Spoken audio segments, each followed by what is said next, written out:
ভোররাত, চারদিকে শুনশান নীরবতা। ঠিক সেই মুহূর্তেই সাতক্ষীরার কেন্দ্রীয় মন্দিরে ঢুকে পড়ে দুর্বৃত্তরা। লুট করা হয় স্বর্ণালংকার সহ প্রায় 18 লাখ টাকার সম্পদ। সাতক্ষীরা প্রতিনিধি এম জেল্লুর রহমানের পাঠানো তথ্যচিত্রে বিস্তারিত জানাচ্ছেন ত্রিবেণী তনু।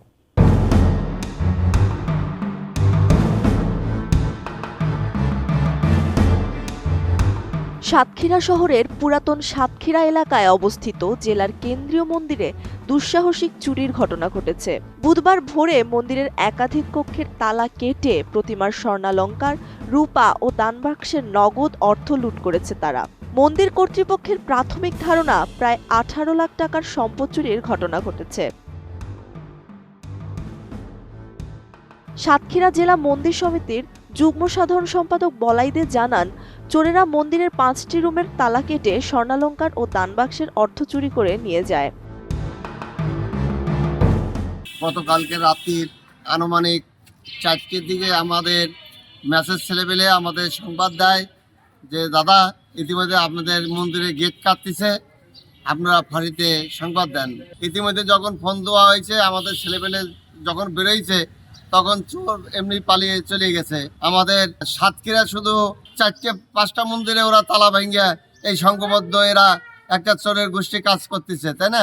এইটা কি ইতিমধ্যে যদি প্রশাসন চেষ্টা করে যে তাদের ধরা সম্ভব, সবই সম্ভব।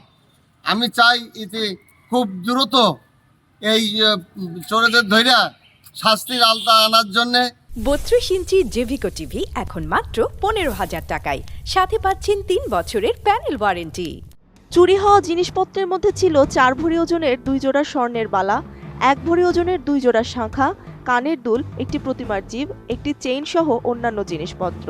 যারা এগুলো করছে আমার মনে হয় যারা মাদক সেবনকারী তারা এগুলো কাজগুলো করছে। তাই যে একের পর এক বিভিন্ন মন্দিরে, বিভিন্ন বাড়িতে যে চুরি হচ্ছে, এই যে প্রশাসনের যদি সঠিক পদক্ষেপ থাকে, তাদের এটা নলেজে থাকে, চোর কারা, ডাকাত কারা, তারা যদি সঠিক পদক্ষেপ নেন তাহলে এইগুলো নির্মূল হবে। রাত 3টের সময় শুনছি মন্দিরে চুরি হচ্ছে। এবারে আমরা দৌড়তে মার গার আর 7-8 ভরি গহনা সব ভেঙে চুরি নিয়েছি। সাতক্ষীরা সদর থানার ওসি মাসুদুর রহমান জানান, বিষয়টি শুনেই তিনি ঘটনাস্থলে গিয়েছেন ও সিসিটিভি ফুটেজ পর্যবেক্ষণ করেছেন। দ্রুতই ব্যবস্থা গ্রহণের কথা বলেন তিনি। চুরির ঘটনা আমরা ঘটনাস্থল পরিদর্শন করছি, এটা আমরা বিভিন্ন ফুটেজ অ্যানালাইসিস করতেছি আর কি। আমরা এখন তো একজনকে আমরা জিজ্ঞাসাবাদ করতেছি।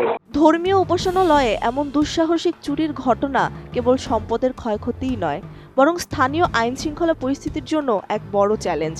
সাম্প্রদায়িক সম্প্রীতি ও জানমালের নিরাপত্তা নিশ্চিতে প্রশাসনের আরও কঠোর ও দৃশ্যমান পদক্ষেপের দাবি স্থানীয়দের। ত্রিবেণী তনু, ATN নিউজ।